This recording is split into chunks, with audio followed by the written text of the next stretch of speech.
All right, guys. So, what we are going to be talking about now is how everything in this world is always over. It's finite, doesn't last forever. No matter how difficult, it will always come to an end.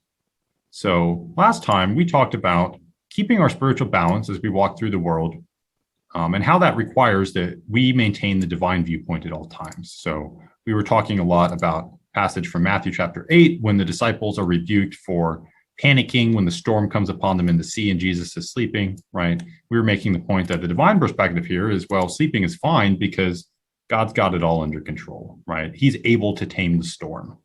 And so that's the perspective we should have as Christians, is that it's the spiritual viewpoint, the divine viewpoint that matters, not the physical human viewpoint that we should concern ourselves with.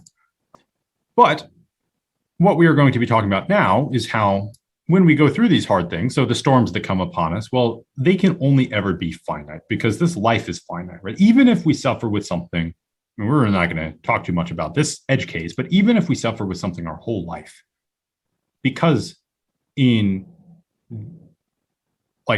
terms of infinity, in terms of eternity, this life is very, very short.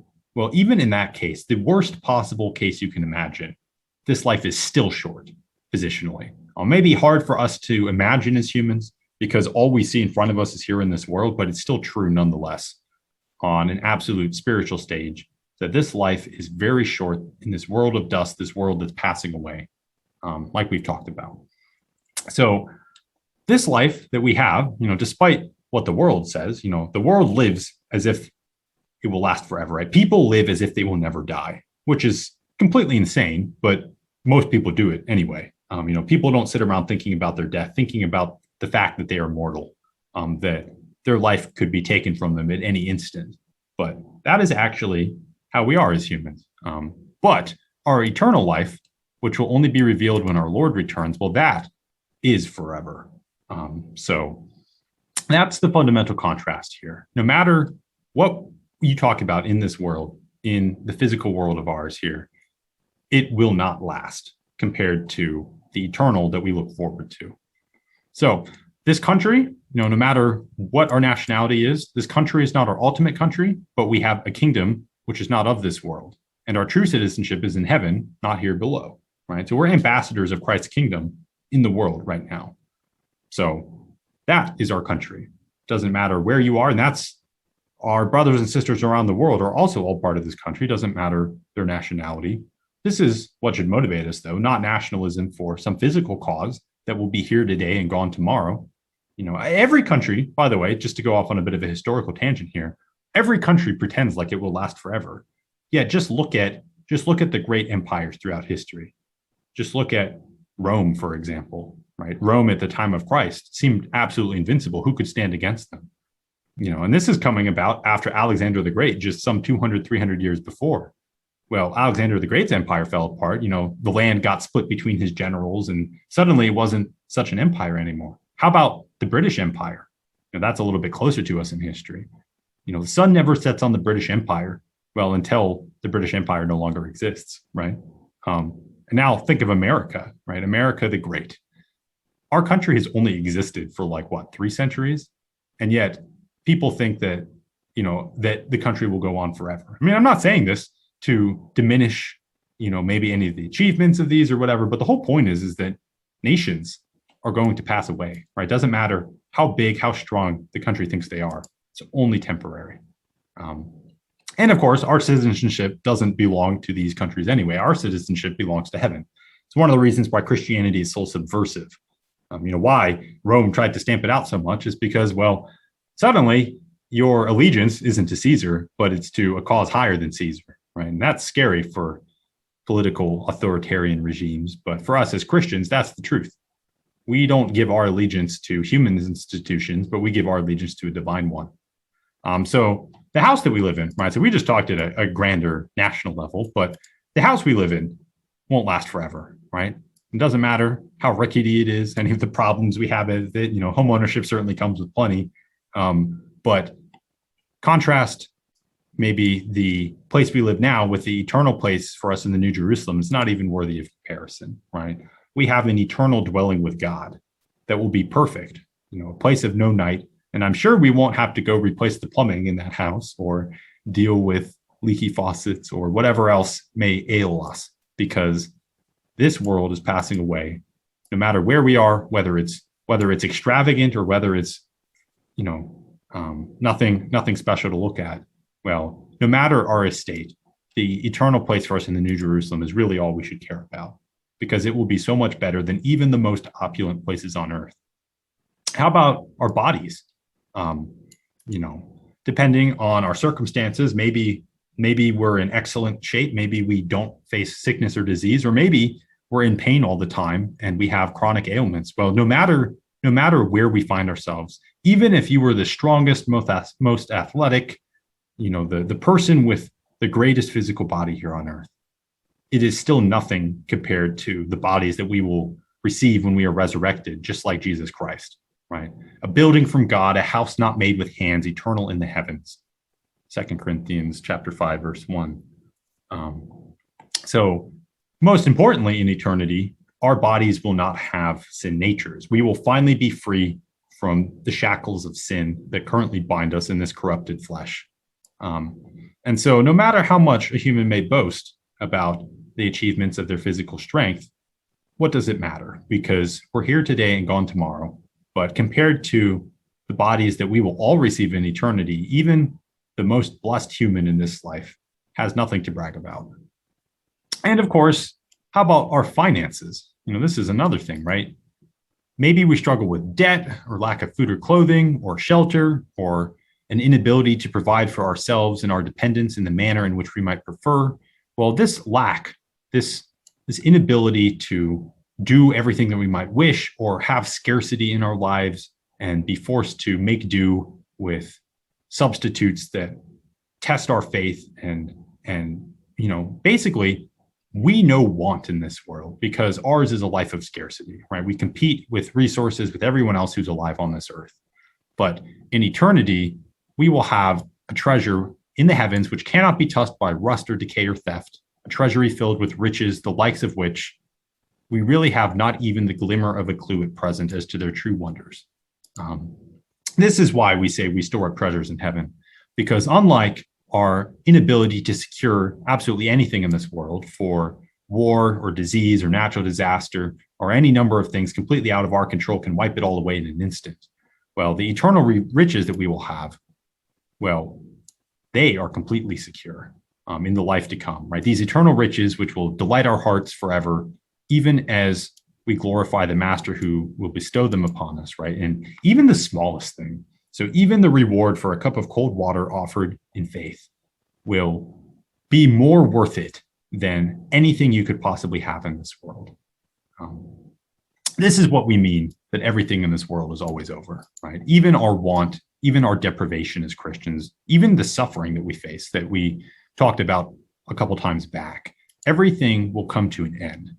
And this right here is why we do not have to be concerned about the troubles and the trials and the tribulations of this life, even though they may be riding heavy on our shoulders now, and more so in the difficult times ahead. And what we mean by that is the tribulation, the prophecies the Bible contains about the end times, where the Antichrist will deceive the world and the world will face the wrath of God, the judgments upon it for its sinfulness.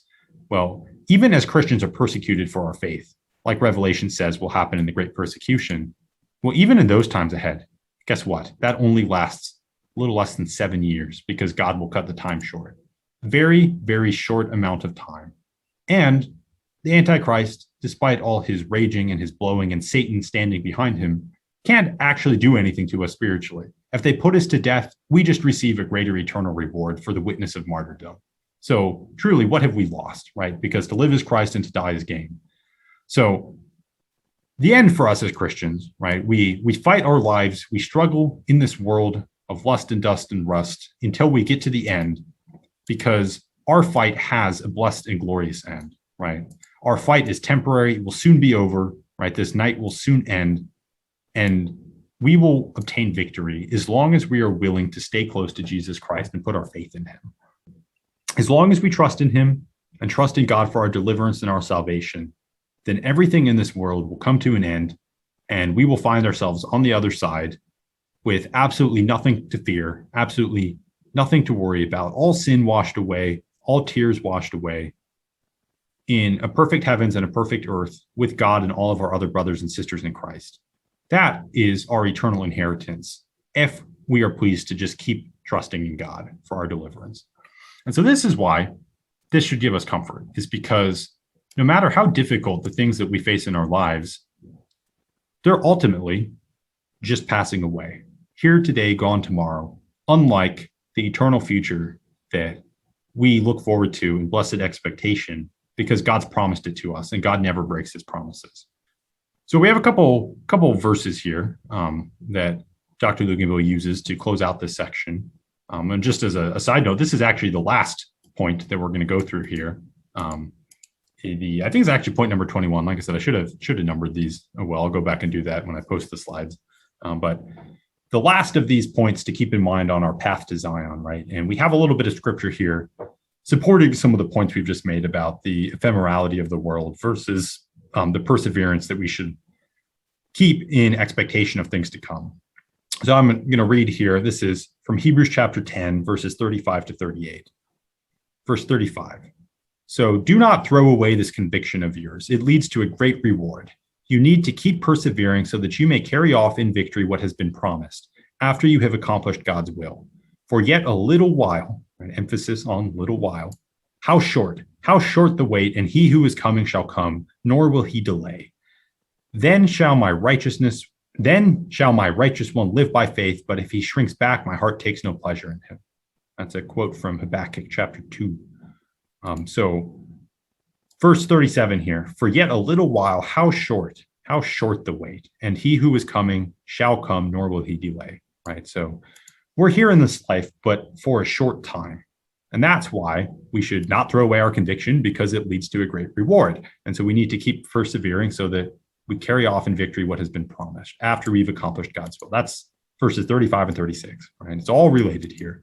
We need to keep our expectation on the things that God has promised us for our time here, understanding that the time is short and the suffering in the eternal weight of things is actually little for the rewards that God will give to us. Another verse here that we're going to talk about, 2 Timothy chapter 4, verses 7 through 8. Picking up at verse 7. I have fought the good fight. I have completed my course. I have kept the faith.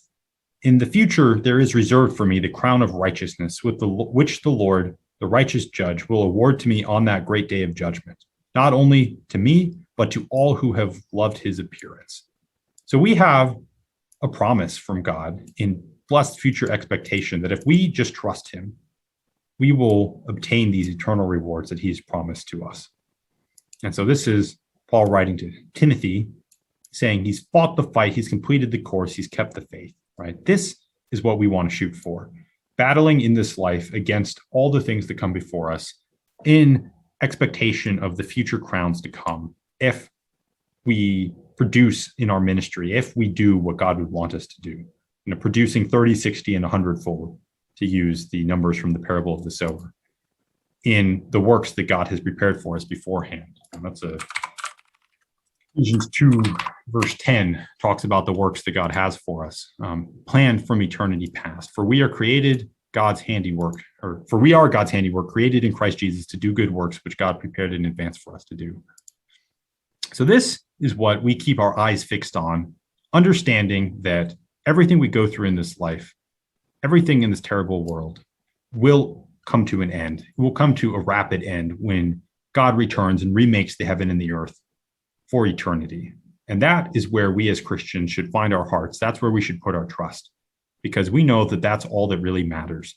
And that anything that's eternal, when weighed on the scale with the temporal here, is not even worthy of comparison. So with respect to the pressures that we are going to face during the tribulation, we brought that up as a point here that in the times to come, right, even more so in the difficult times ahead, right, in the tribulation, we will be facing testing of our faith like never before, because the pressures in the world around us will be mounting to a degree that we Christians have never faced in the past. Something it's important for us to keep in mind here is that God will never test us past what we're actually able to bear. So a question that came up as well, death is one thing, right? We know martyrdom is, in the blink of an eye, and then we're in a better place. But what happens if it's something real scary, like being tortured for an extended period of time, right? Under that kind of pressure, will we really be able to maintain our faith, right? What happens if we don't want to, but somehow under pressure, we renounce Christ? Well, see, that sort of thing is something that we have to trust that God won't lead us into that situation, right? If we want to be saved, he will only have us go through things we can actually bear. Our free will never be violated. That doesn't mean that we will never face torture potentially. I mean, it's still scary. It's something for us as Christians, but we need to have faith that God will deliver us nonetheless. Just in regards to this topic as well, one of the things, a couple of verses that came to mind was this idea of when they arrest you, right? This is speaking prophetically here. Do not worry about what to say or how to say it. At that time, you will be given what to say. So when we fall into the hands of the Antichrist during the persecution of the tribulation, God will be empowering us. It's not like we're going to be there without God's help, without his assistance, the Spirit working within us. So another point to bring up in regards to this, right? I mentioned, well, having one's own body tortured is bad enough, but what about if they start threatening your family, right? People you love, right? And this verse comes to mind from Luke chapter 14, right? Is we need to, as Christians, put God before everything else. And if people in our family call for us to fall, right? They put pressure on us spiritually and say, why don't you just give in? I'm sick of this. I'm sick of this suffering that we go through as Christians. Why don't you come and fall with me, right? We're not going to do this anymore. We're going to give in to the pressure. We need to be willing to say no and to put God first. And this is certainly not light stuff. But I just wanted to address this point of, yes, the times coming will be hard, but we know that God will lead us through it. So Audie, I think you had something to say in regards, well, I don't know if it's directly related, but we were certainly on this topic. Yeah. So, off the recording, we asked about this torture, and I was going to mention that I'm actually the president of that club, or I used to be, or I still am. Not very clear to me. I used to be terrified of the possibility of being tortured, and the possibility of having my family held, as to ransom. Like I would have to watch them go through terrible pain and then maybe be killed because I'm being so stubborn about my faith. And I wondered if I could actually handle it. It's one of the reasons that I didn't want to get. This was before I even found Dixis. I was really afraid of living through the tribulation with a family. I was going to mention that in order to say that at the very least I understand that concern that Abigail expressed. Then I said also that the fact that the Bible guarantees to us that we won't be tested or tempted beyond what we can bear does not mean that the Lord is looking at our strength, so to speak, like it's us. It's a question of, can he handle it or can he not? The whole point of the testing that comes upon all men, is essentially about God, not them. It's not about their strength. It's not whether you can handle it. Because if we're talking about whether the test is going to be able to break your faith, lots of people have apostatized simply it was too hard for them. Now when we say too hard, it's not from the Lord's perspective. Prior to the test, we had everything we needed to be able to handle it. In fact, when we dropped the analogy of the plant that was sown among the rocks, right? It didn't have depth. It didn't have deep roots. For that reason, once the sun rose, it shriveled up and died. You could say it didn't have what it took to face down that test. But the question is not whether it had what it took, or whether it had the opportunity to get what it took to face down that test. And it's like what's going on right now. We have how many years before the tribulation kicks off? It's not as if the Lord is not putting the word out there. I mean, even if Ixis is the only ministry in the world that has the timing right, things are happening in the world today that should shake anybody awake and ask him, are you sure you shouldn't take the Bible just a little more seriously than you have been? Even if you've never heard of ICSIS, the events in the world today should arouse anybody to wanting to prepare and make sure that whatever the Bible had spoken of will not catch him unawares if it were to happen. Because we're seeing today, day after day, strong evidence that these things the Bible talks about are entirely possible.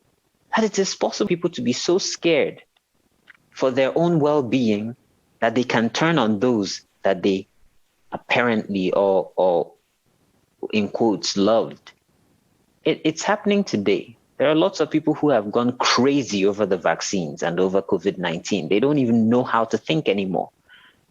If that is happening over a plague that's killing like 2% of the people it infects, what would happen under a despotism, a dictatorship that envelopes the entire world and holds the economy to ransom? If people are so scared that they're acting irrationally right now with such a small threat compared to what the tribulation would be, it's not hard to imagine what can happen under the Antichrist. So we are being given all it takes right now to prepare ourselves against that time. So again, we don't say that when the tribulation comes, it won't be more than we can bear. The idea in what Paul was saying is not that the Lord sends tests that we have no chance of passing. No, it's that he sends tests that we ought to be able to pass. Mm-hmm. That's the fact of it. Now, what would have made us able to pass it is using all the opportunities he gave to us to prepare ourselves so that when the tests come, we can weather them. That's the idea. I mean, in fact, to our point here, the whole point of this was that the testing is temporary. And that, in large part, is what we should keep in mind to pass it, is that no matter how bad it gets, testing in this life will come to an end, right? Yes, and that's the point, because passing the test is really surviving it, just getting to the end of it and still being there. Because the point is, everybody will go, let's use the tribulation as an example. Lots of people enter the tribulation and lots of people will come out of the tribulation.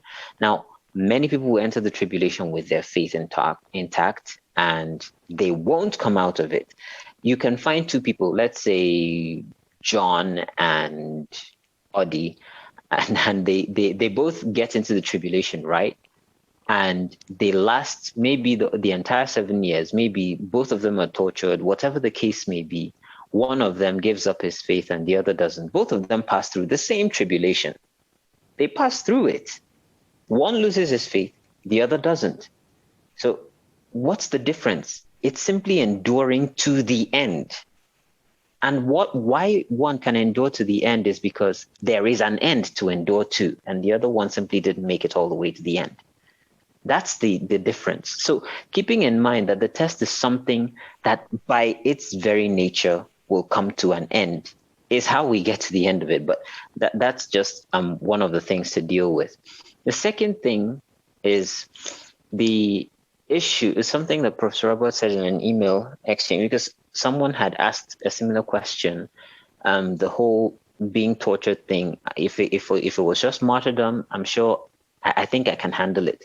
But if it's torture, I'm not entirely sure. And this was his response, that he didn't see anything in the scriptures that suggested that anyone who was tortured, went through it's difficult to put it the exact way he put it, but the suggestion was this, that the torture was like we expected to. And the picture that has stayed in my head since reading that thing, and it may be because he alluded to that passage, but I don't remember if he did, is Stephen. When Stephen was murdered, he was stoned to death. Now, stoning is probably not as terrible as being sawn in two. It may not be the worst of tortures. The first stone that hits you doesn't kill you.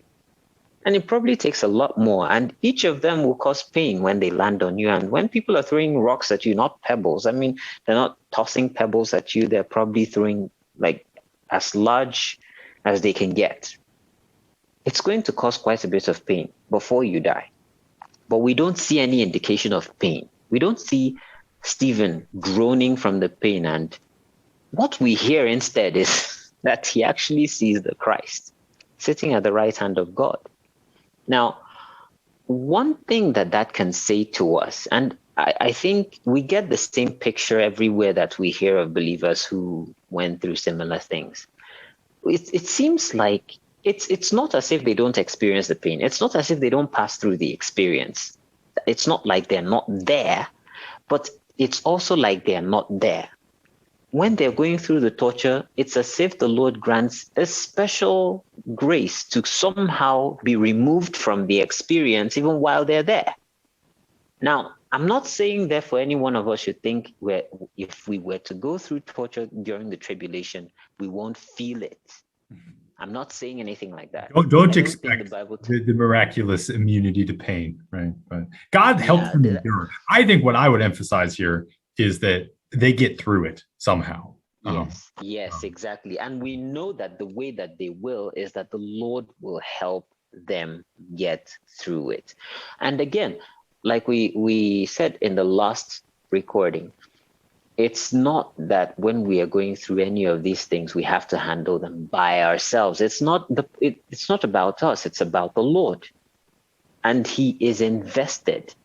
He's invested in our well-being. When we say that, of course, we know we're talking about our spiritual and our eternal well-being. If we're determined to go the way of the Lord, he will help us through things. And I think anyone who has gone through any tests in this life already knows something of what we're talking about. Because if you look back to what you came through, you will understand that whatever pain you felt at the moment when you were going through it was far less than what you could have suffered when you were in it. That's a fact. If the Lord had not been with you, it would have been far worse. What you would have felt would have been far worse. I think any one of us who has been through anything has some idea of what we're talking about. The Lord bears us through our sufferings. He bears us through everything. After all, we are only sharing in his, so it's not like he's aloof. So that's one thing that I gained encouragement from. Then the third point I would like to make is also that, just as we have said, all of these things have an end. And I think, I'm not sure, but I think when I say I'm not sure, I mean, I don't know that anyone who has gone through any torture, because we wouldn't be any believer who goes through a tribulation won't be the first person to experience torture for his faith. Even today, as we are speaking, there are believers who are going through torture because of their faith. And we're not talking about mental torture. We're talking about people actively putting pain, physical pain on their bodies because they're believers. It's happening somewhere in the world today. Now, how did any of the believers who went through it go through it? I think one thing that we can hold on to is the fact that the worst that can happen is that someone tortures you to death. Pain is terrible. Having it drawn out is terrible. But it does come to an end, because this body, after all, can't really take very much. It really can't last that long. Now, so in addition to the fact that we know that the Lord will bear us through the pain, and we have seen examples of this in the scriptures, we don't hear of Stephen crying out because of the pain of having rocks thrown at him. We don't see, I don't know what other example we can use in the scriptures. We don't see anything in the scriptures that we need to be afraid. Do you remember when Paul recounts like all the hard things that he's gone through? You know, I almost can't help myself from chuckling when he uses this as an example to upbraid. I think it's the Corinthians, where he's basically saying like, yo, what are you guys complaining about? You know, like, yeah. And Paul recounts all the beatings he received and everything he went through for the sake of Christ, you know, and he doesn't say it as if he's bitter about it. He's like, these are the consequences of taking things seriously. Right. Yeah. And that reminds me of an excellent example. Excellent example, because if we take the scriptures at their word, this one should really encourage us. Peter and John were flogged. And we hear that they went away rejoicing that they had been given an opportunity to share in the sufferings of Christ. Now, you have to tell me how that actually makes sense.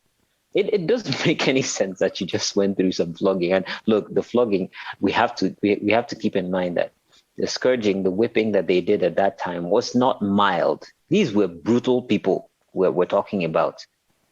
They're not it's not a day and age when, I mean, that word is almost taboo, that anyone was scourged or flogged or what's the word? There's a fancy word for it today that I don't remember. Yeah, here you go. Yeah. They had Yeah. the apostles left the Sanhedrin rejoicing because they had been counted worthy of suffering disgrace for the name. You know what else it reminds me of? I get shivers every time I read this passage, man. It's Hebrews chapter 11, not 11, Hebrews chapter 11, where, I mean, Hebrews chapter 11 mentions torture, right? And if you read down at the bottom of it, what they say is that, you know, these people, they were sawn asunder, they were brutal. Here, you know what, let me go ahead and they refused. Right. Some face, speaking of Hebrews 11:36, some face jeers and flogging and even chains and imprisonment. They were put to death by stoning. They were sawed in two. They were killed by the sword. They went about in sheepskins and goatskins, destitute, persecuted, and mistreated. The world was not worthy of them. They wandered in deserts and mountains, living in caves and holes in the ground. Where is this thing? They went back. 35. Right here. This is exactly, I missed it. I started one verse too late. Verse 35. There were others who were tortured, refusing to be released so that they might gain an even better resurrection. I mean, if nothing else, those three examples give me confidence that anyone who stands with the Lord whose insistence that they're going to stand for the Lord no matter what, is going to find this special dispensation of grace, help, to get through it somehow. Just imagine the witness of this too, right? People ask, why does God allow this to happen? Well, so, this is different than a rock falling on you in the wilderness and no one sees, right? This sort of physical suffering for the faith because you're a Christian. Someone's got to be torturing you, right? And, maybe they're obviously, if they're doing it willingly, they're not going to be in a very good spiritual place, right? But if you don't resist, if you do it, and then you laugh in the face of adversity and you say, you're just helping my resurrection, what is there to fear? That's going to be disconcerting for the other guy, right? Especially if there's an audience, right?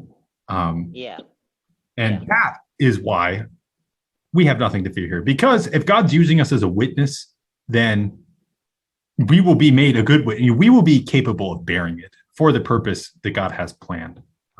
Doesn't mean we need to look forward to it, by the way. I always keep emphasizing this. We don't need to like physical punishment or asceticism or, like basically withholding the niceties of life, like fluffy pillows and stuff. We're not supposed to be poor and sad and naked and sick all the time. The fact that these things happen, as I always emphasize, isn't because we go seek them out. It's because God allows them to happen to us for a witness. So we don't have to like this. But the whole point is that we should keep that spiritual perspective that there's a reason. And as these examples that we've been going back here, right? Peter and John before the Sanhedrin, right? Going away rejoicing because now they've suffered for the name of Christ. I mean, we have this, I think it's Matthew, it's in the Beatitudes, Matthew chapter 5, Sermon on the Mount. Jesus says that we are blessed. I think it's verse 11, right? Yeah, right here. Blessed are you when people insult you, persecute you, and falsely say all kinds of evil against you. Rejoice and be glad, right? Remember peace and joy in the midst of suffering? That was what we talked a couple times back. Because great is your reward in heaven, for in the same way they persecuted the prophets who were before you, right? Exactly. And that's Hebrews chapter 1 where they talk about putting the prophets to death. Not Hebrews 11, Hebrews chapter 1. I don't know. I remember something along the lines of never mind. But like we have such a great body of witnesses, to quote, I think it's that Hebrews chapter 12, right?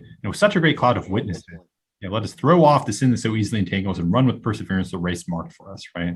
We're not alone in this. We are far from the first people, if we go through this, to have been put in a situation of suffering. So, look, they all got through it. And as we can see here, they all got through it looking forward to eternal rewards, counted worthy of suffering disgrace for the name, right? That's the perspective we too should adopt.